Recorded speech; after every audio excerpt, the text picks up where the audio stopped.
Pero bueno, toda esta charla inicial fue para hablarles en un principio de cuáles son los errores que cometemos en la lectura. Ojo, muchos de estos errores también los cometemos en lectura rápida. O sea, muchos de estas cosas que les voy a comentar son cosas que hacemos que afectan nuestra capacidad de leer rápido. Entonces, quiero que estén muy atentos a esto. Por favor, cualquier pregunta aquí en el chat y con gusto la respondo. El primer error, y yo creo que el más fundamental, la postura. Una postura incorrecta al momento de leer nos va a generar un desgaste de energía, una gran dispersión, sueño, dificultad para una lectura óptima y enriquecedora. Ustedes me dirán, bueno, ¿por qué? Si yo normalmente leo en mi cama a las 12 de la noche con la luz apagada. Ahí está el problema. Si leemos, por ejemplo, en un lugar como la cama, lo único que vamos a hacer es incentivar el sueño, porque nuestro cerebro está pensando en la cama como el lugar de reposo. Entonces, va a pasar una de dos cosas.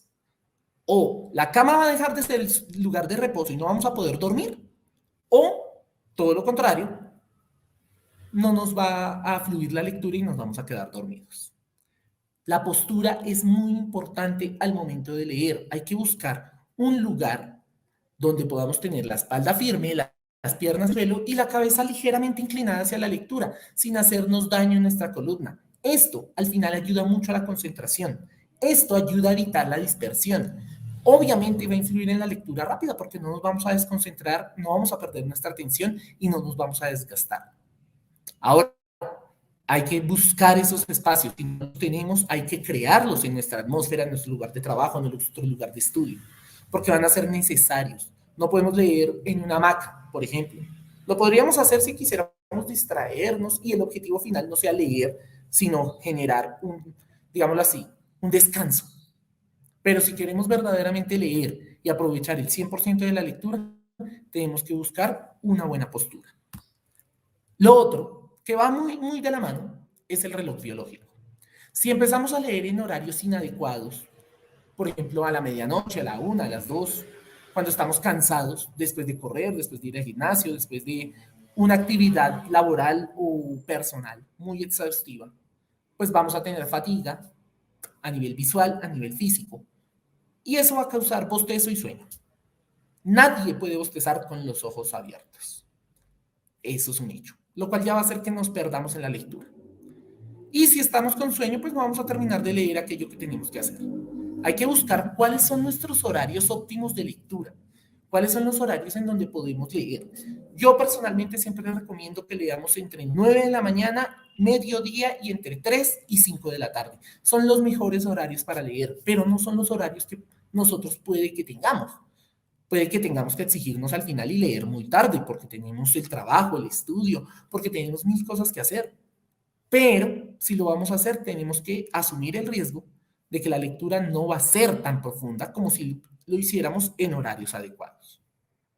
Y bueno, nada de leer en la madrugada, porque nuestro ritmo circadiano está acostumbrado a que en la noche descansamos. La ausencia de luz implica que el ser humano descansa de noche.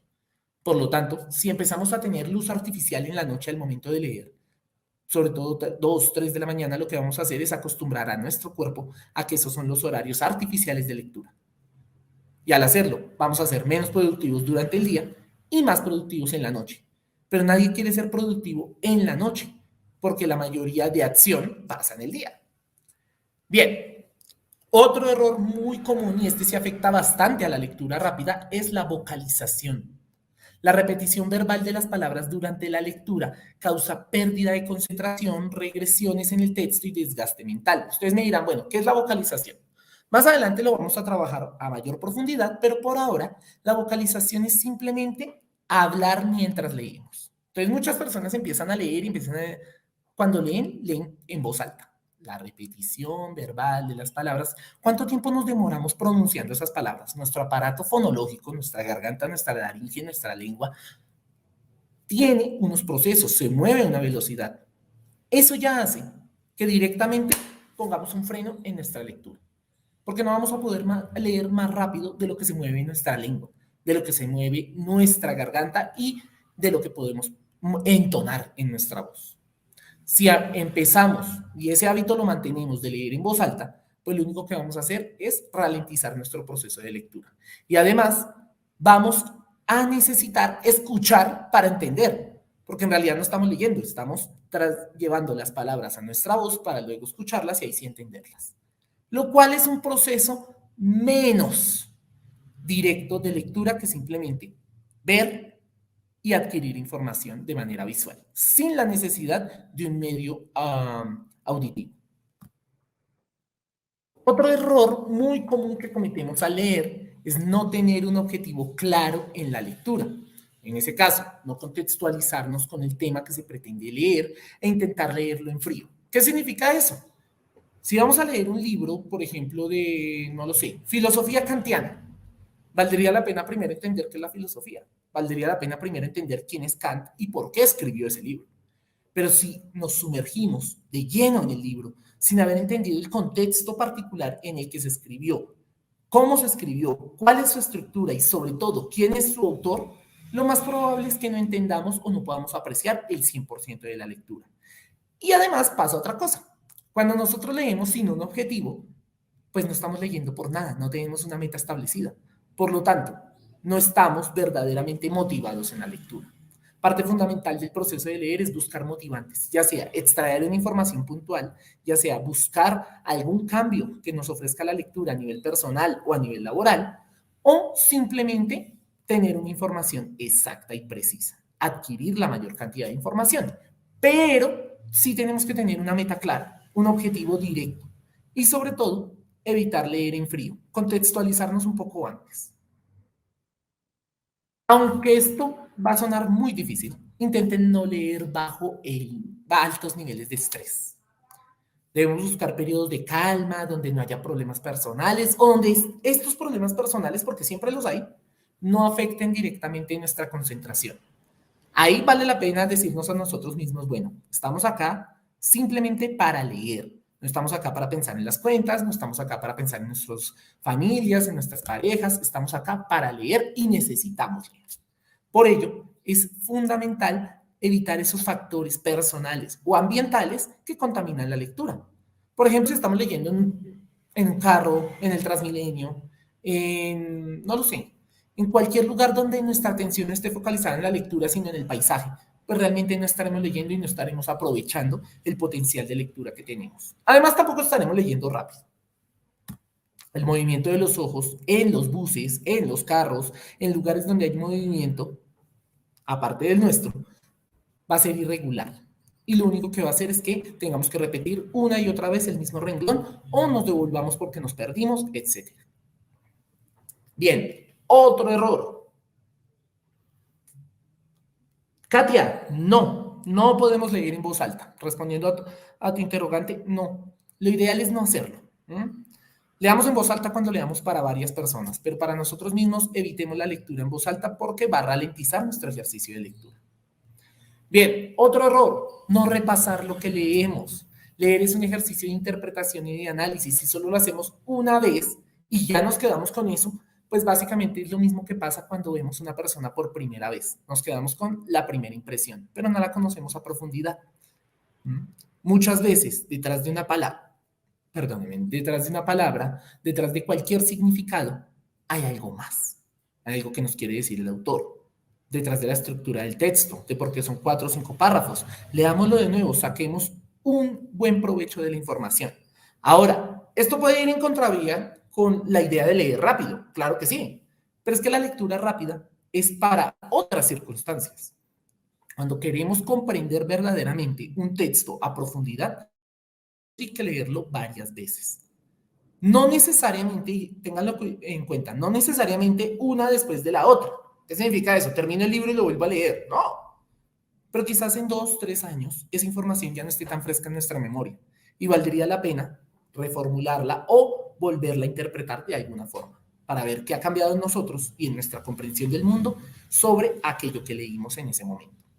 Como también en textos cortos vale la pena darle una segunda repasada y consultar más de una fuente. Cuando nosotros hacemos análisis crítico de la información, tenemos que hacer una lectura profunda de los temas. ¿Eso qué significa? no buscar de una sola fuente, no creer lo primero que leemos.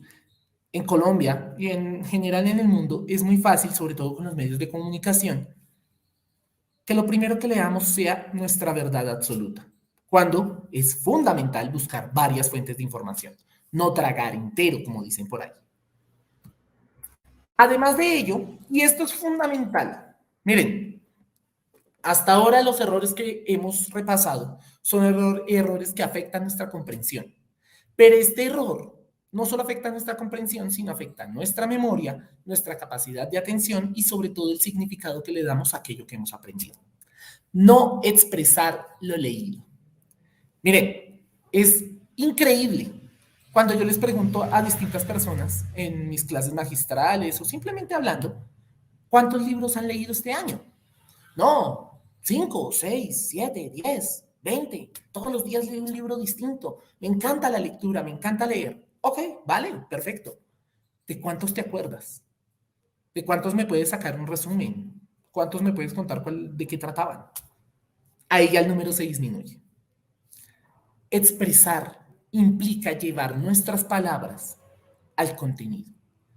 Ya no solo es, digámoslo así, expresar lo que dice el autor, es llevar a nuestras palabras aquel contenido, aquel conocimiento que he aprendido, para hacerlo propio, para hacerlo mío. Esto se puede hacer con un resumen, con una exposición, con una charla, con cualquier medio que ustedes tengan, anotaciones en el cuaderno, en el mismo libro, lo que ustedes quieran, pero siempre hay que expresar aquello que leemos, porque si no, se va a quedar allá en el baúl de los recuerdos. Y tal vez algunas cosas sí sean significativas porque las apliquemos en nuestra vida, porque sirvan para nuestro trabajo, para nuestro estudio, para el parcial que tenemos el fin de semana. Pero si no las expresamos, si no las llevamos más allá, lo más probable es que no las recordemos en 2, 3 meses. Así funciona la memoria a largo plazo. Fundamental. Después de leer, anoten. Lleven algún cuaderno donde hagan algunas anotaciones de aquellas cosas que consideren importantes en la lectura.